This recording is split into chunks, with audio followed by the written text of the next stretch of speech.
Cricket chronicles में चंद्रेश में आप सबका स्वागत है।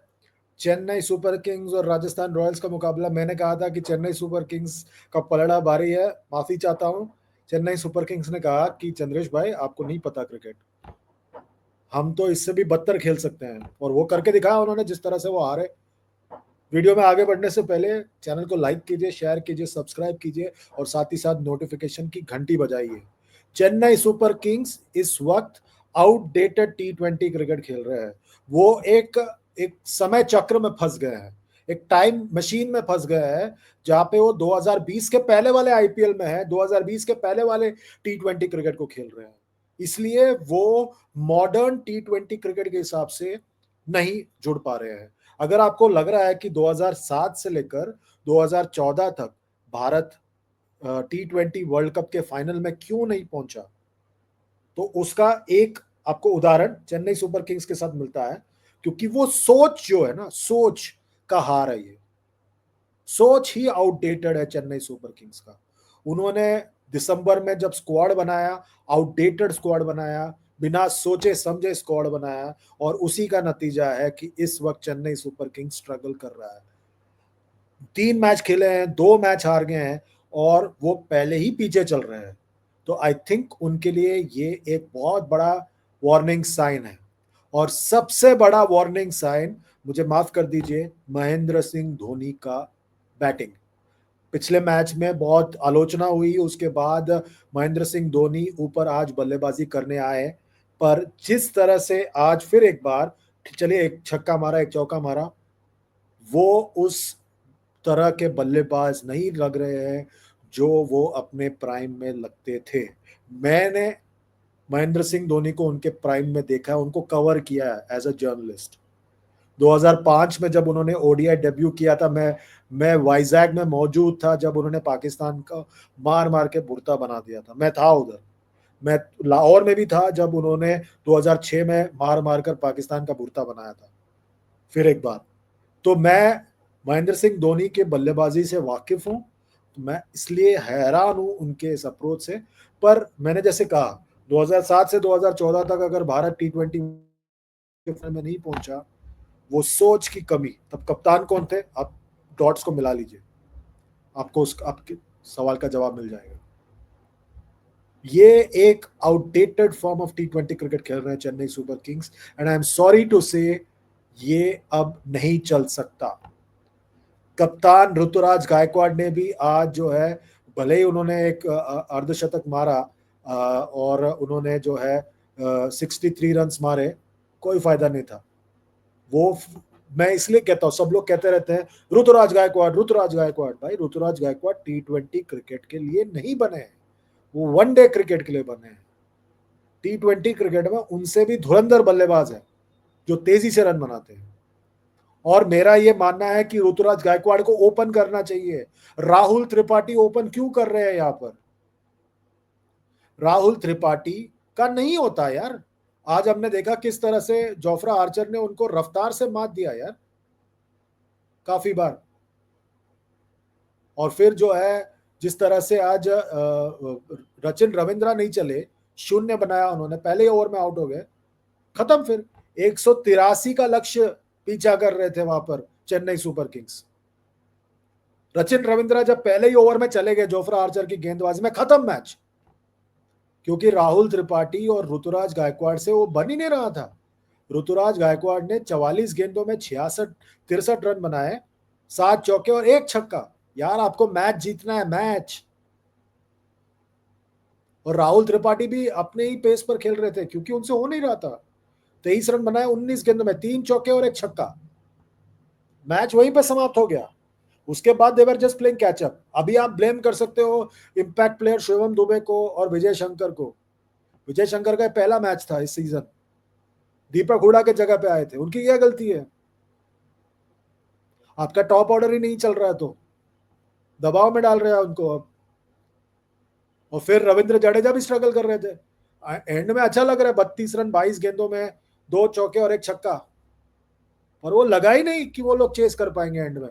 आखिर में जाके ऐसा लगा आखिरी ओवर में 20 रन चाहिए था और 1 छक्का आया, ये बहुत करीब आया, ये वो सब, बट मुझे लगा नहीं। और महेंद्र सिंह धोनी, मैं माफी चाहता हूं एक बार, आप मेंटोर बन के टीम के साथ जुड़िए अगले साल, मेरा ये सजेशन है। आई थिंक चेन्नई को अब एक नई सोच की, एक नए हेड कोच की जरूरत है मेरे हिसाब से, एक नई दिशा की जरूरत है। मैं बहुत जल्दी कह रहा हूँ, अभी इसके बाद भी जाके वो टूर्नामेंट जीत जाएंगे वो दूसरी बात है, पर आपको अगर एक सक्सेसफुल फ्रेंचाइज बनना है, लॉन्ग टर्म विजन चाहिए, तो आपको यंगर प्लेयर्स को ग्रूम करना पड़ेगा, जो चेन्नई बिल्कुल नहीं कर रहा है। ये सारे जो खिलाड़ी है सब पुराने हो चुके हैं, आपको नए खिलाड़ियों की तरफ जाना पड़ेगा। रचिन रचिन रविंद्रा है वहां पर, उनका इस्तेमाल कीजिए। आपके पास वहां पर ऋतुराज गायकवाड़ है, उनसे ओपन कराइए या नंबर 3 पर बल्लेबाजी कराइए। डेवन कॉनवे बाहर बैठे हुए हैं, उनका इस्तेमाल कीजिए। नूर अहमद है जो अच्छी गेंदबाजी कर रहे हैं, उनका इस्तेमाल कीजिए। पर इस तरह से आप आउटडेटेड सोच के साथ खेलोगे तो कुछ नहीं होगा। जडेजा और महेंद्र सिंह धोनी ने कोशिश जरूर की, पर ऐसा लग रहा था कि वो कोशिश नहीं जमा। महेंद्र सिंह धोनी को मैंने उनके प्राइम में देखा है, ये ऐसा देख के दुख होता है। सीरियसली, सीरियसली दुख होता है। पता नहीं चेन्नई सुपर किंग्स क्या सोच रहे हैं, क्या सोच है उनकी। पिछले मैच में, मैच के बाद प्रेस कॉन्फ्रेंस में गुस्सा हो गए स्टीफन फ्लेमिंग, एक जर्नलिस्ट से भिड़ गए कि आप उटपटांग सवाल पूछ रहे हो, और आप जो है आपने ऐसे कैसे बोल दिया कि हम आउटडेटेड क्रिकेट खेल रहे हैं। स्टीफन साहब, आप आउटडेटेड क्रिकेट खेल रहे हो, ये सच्चाई है। आप इसको जितना चाहे झुटला ले, पर ये सच्चाई है। आपकी क्रिकेट मतलब पुरानी स्टाइल हो चुकी है, आपसे नहीं हो पाएगा ये, सीरियसली। क्योंकि जब आज पहले बल्लेबाजी कर रहे थे राजस्थान रॉयल्स, यशस्वी जायसवाल फिर से जल्दी आउट हो गए, और उसके बाद जो है संजू सैमसन ने अच्छा साथ दिया नीतीश राणा का। पर नीतीश राणा ने जो आज पारी खेली, एकदम लाजवाब लाजवाब पारी खेली उन्होंने आज। 81 रन बनाए मात्र 36 गेंदों में, 5 छक्के मारे और 10 चौके। और रियान पराग जो कप्तान थे, उन्होंने उसका अच्छा साथ दिया, 37 रन बनाकर 2 छक्के और 2 चौकों के बदौलत। उसके बदौलत 182 बनाया 9 विकेटों के नुकसान पर। रियान पराग का अच्छा साथ था वहां पर नीतीश राणा को, और उसके वजह से जो है काफी अच्छा हुआ प्रदर्शन राजस्थान रॉयल्स का। एंड में थोड़े बहुत रन्स बने। गेंदबाजी में जो है चेन्नई के लिए फिर एक बार, जैसे मैंने कहा था पहले, खलील अहमद ने बहुत बढ़िया गेंदबाजी की, 2 विकेट निकाले।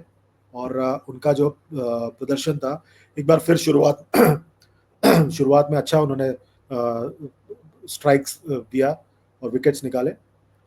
फिर जो है वहां पर नूर अहमद ने बीच में आकर विकेट निकाले। फिर एक बार तीसरे लगातार मैच में नूर अहमद ने विकेट निकाला, उसका इस्तेमाल कीजिए ठीक तरीके से। मतीशा पतिराना भी जो थे वो एकदम बढ़िया उन्होंने गेंदबाजी की फिर एक बार। पर आज चेन्नई से गलतियां हुई, मिसफील्ड्स हुई काफी, थोड़े कैचेस छूटे, और जनरली ऐसा लिस्टलेस लग रहे थे।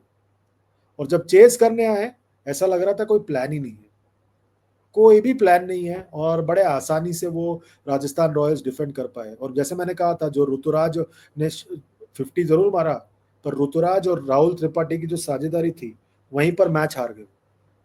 बाद में सिर्फ कैचअप कर रहे थे वो। वनिंदु असरंगा ने 4 विकेट निकाले, और बड़े शौक से उन्होंने पुष्पा झुकेगा नहीं साला बोल के निकल गए, 35 रन देकर 4 विकेट निकाले। जोफ्रा आर्चर ने आज ठीक गेंदबाजी की, 3 ओवर में सिर्फ 13 रन दिए और 1 विकेट निकाला। वो था रचिन रविंद्र का। संदीप शर्मा की बात करना चाहूंगा, जो आखिरी ओवर आज संदीप शर्मा ने फिर एक बार चेन्नई के सामने डाला, लाजवाब। महेंद्र सिंह धोनी को कुछ सालों से संदीप शर्मा ने तंग कर रखा।